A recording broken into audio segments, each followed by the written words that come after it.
Shalom. This week we are reading the third portion of Sefer Vayikra, the book of Leviticus, Parashat Shemini, beginning Leviticus chapter 9. And Parashat Shemini literally has only two features: the death of Nadav and Avihu, the sons of Aaron, who brought an unsolicited offering to Hashem on the first day of Nisan, the first day of the finale of the dedication of the Tabernacle. And the second feature, the rules of kashrut, Hashem's dietary laws. Now, many times it occurs, such as this year, that the first Torah reading after Passover, the first Shabbat after Pesach, falls out to be Parashat Shemini. And of course, chronologically, the reading of Shemini should have fallen out before Passover, since the portion opens up with, and it was on the 8th day, which is referring to Rosh Chodesh, the first day of Nisan, the conclusion of the week-long dedication ceremony of the Desert Tabernacle. And now we're already approaching the end of the month of Nisan. But, as we have learned many times, the Torah is beyond time and is not in chronological order, and beyond the limitations of mere chronological order. So, it must have a different significance, the fact that we encounter Parashat Shemini right after Pesach. So, open up your hearts in the deepest way. You realize, of course, that Pesach is characterized by eating-related commandments. The Passover offering and matzah. These are major components of the festival. Would you think for a moment, please, about the fact that these mitzvot, the very idea that Hashem is going to have something to say about what we eat, that have to do with what we take in internally, as it were, following Hashem's commands on an internal level. These mitzvot of the Pesach offering and matzah were commanded while the Israelites were yet in the spiritual darkness and constriction of Egypt. And, interestingly, these food-related commandments that we were yet commanded in Egypt are a precursor to, they preceded these laws, these rules of kashrut that we learn about in this week's Torah portion. And what is all this about, these laws regarding animals? Some that are kosher, some that are not. Some are permissible for consumption and some are forbidden. Some are clean and the unclean they contaminate. Why do we keep kosher anyway? So, the old saying goes, you are what you eat. You know, I did some research on that phrase. Where does it come from? And here's what I gleaned from the internet.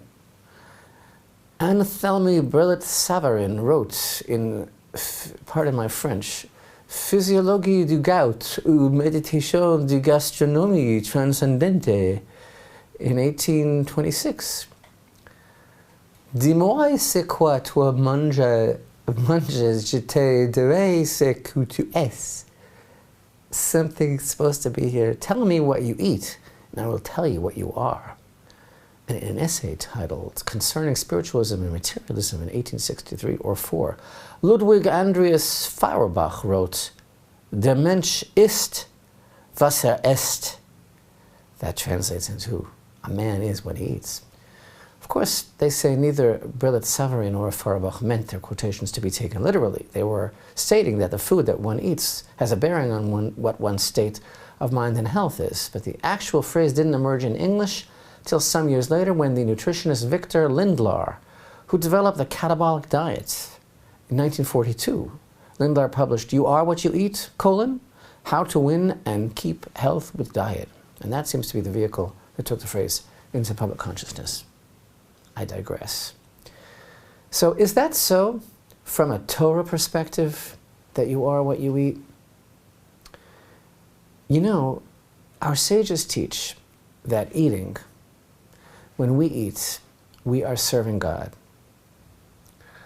Especially if we have the proper intentions of acknowledgement and thanks to God for sustaining us, for the food He provides us. It gives us the strength to serve Him, and we bless Him for our food. But eating is a difficult aspect of the service of God because it's such a me moment type of thing, and it's so easy for it to be only about self-gratification. But if we bear in mind that everything that we do in this world, we try to do for Hashem, then we can come to realize that the act of eating can be also a very high way of serving God. Also, how do we behave with our food? How do we act when we eat and at our table? For example, the sages teach that in lieu, temporarily, of the holy temple, that in the meantime, without the daily offerings, the table of a man atones for him like the altar, meaning how one behaves when eating. So God puts these resources at our disposal. And on a spiritual level, the goal of eating is to elevate the holiness, the holiness, the life force within the food, the sparks of holiness, to rectify their force within the hierarchy of creation by eating it and by its nourishment of us. So, actually, there is some truth to that. You are what you eat as we rectify these forces, but on a deeper level, some things are so dense that they are, as it were, unredeemable, that rather than elevating those sparks through our eating them, they actually would bring us down. And those are the unclean things, the non-kosher animals. Eating them would not be a positive thing, because eating could bring us closer to godliness regarding the holiness that is associated with certain food that can be elevated by man. But certain things not only cannot be elevated, but they can cloud our minds and block our hearts and eyes. So, also, remember, kashrut, these laws of the animals, clean and unclean, are not considered to be in the category of mitzvot. For example, there are some mitzvot that we understand the reasoning behind them because they're ethical, because they're moral behavior. Some mitzvot are logical. Some mitzvot are a sign of our relationship with Hashem. They're testimonial. But rather, the commandments of kashrut, like the red heifer, are considered to be the category of chok, which means the laws of keeping kosher, they are beyond human comprehension. We keep them because God commanded them. And they are a diet for the soul, not for the body. So if you'll just open up your heart in the deepest way, you know, the Torah mentions the Exodus from Egypt numerous times. And many, many times throughout the Torah, we find the expression, I am the Lord your God, I am Hashem your God, who took you out of the land of Egypt. We find that tens of times in the Torah. I am the Lord your God, I am Hashem your God, who took you out of the land of Egypt. But there's only 3 times in the whole Torah where we find a little bit of a different expression, a variance. And we all know how infinitely important every word in the Torah is. But there's only 3 times when we encounter the phrase, I am Hashem your God, who brought you up from the land of Egypt. Not who took you out, who brought you up. 3 times in the whole Torah. And one of them is right here. At the conclusion of the kosher dietary laws in chapter 11 of Parashat Shemini, verse 44, we read, For I am Hashem your God, who brings you up, literally, who elevates you, and it's in the present tense, who elevates you from the land of Egypt to be a God unto you. You shall be holy, for I am holy. So 2 questions, if your heart is open. 2 questions. 1, what does the Exodus have to do with clean and unclean animals? And why mention leaving Egypt at the conclusion of this particular section? And 2, why this variance of the oft-repeated phrase, who took you out of Egypt? Why who brought, or actually who brings, present tense, who brings you up from Egypt? Not brought you out, brings you up. So first of all, where are the other 2 verses? I said it's 3 times in the whole Torah. Maybe that will shed some light. So one of them is Deuteronomy chapter 20 and verse 1, where we read, when you go out to the battle against your enemy, and you see horse and chariot, a people more numerous than you, you shall not fear them, for Hashem your God is with you, who brought you up from the land of Egypt. And the other is in Psalms 81, verse 11. I am Hashem your God who brought you up from the land of Egypt. Open your mouth wide, and I will fill it.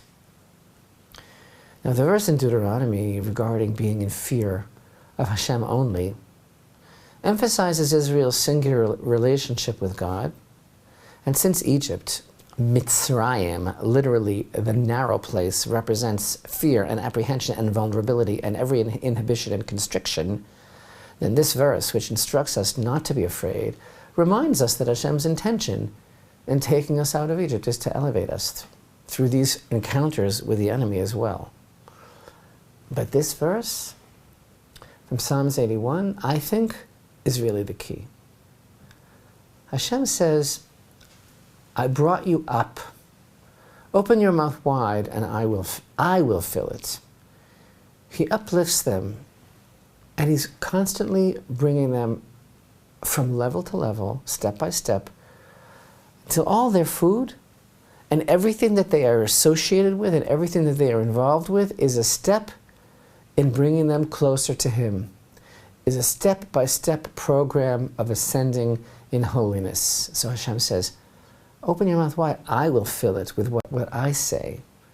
And my two questions, which were, why is this verse in 1144 here in our Parsha mentioned in the context of leaving Egypt, and why specifically with the expression of going up rather than going out?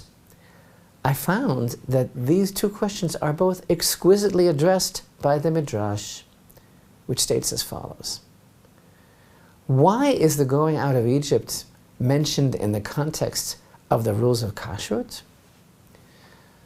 The Midrash says, said the Holy One, blessed be He, if the only reason I brought them up from Egypt was so that they will follow these laws and not become impure by eating these things, that would be reason enough.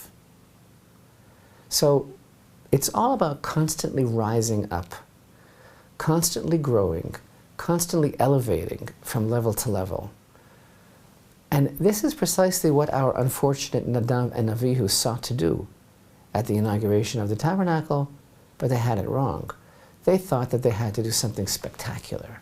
But Hashem is telling us in the present tense that if we will follow His Torah and not contaminate ourselves and not obscure our hearts and minds by eating what He forbids, then we will constantly be leaving Egypt, constantly be elevating and growing closer to Him. For I am Hashem who elevates you from the land of Egypt to be a God unto you. You shall be holy, for I am holy.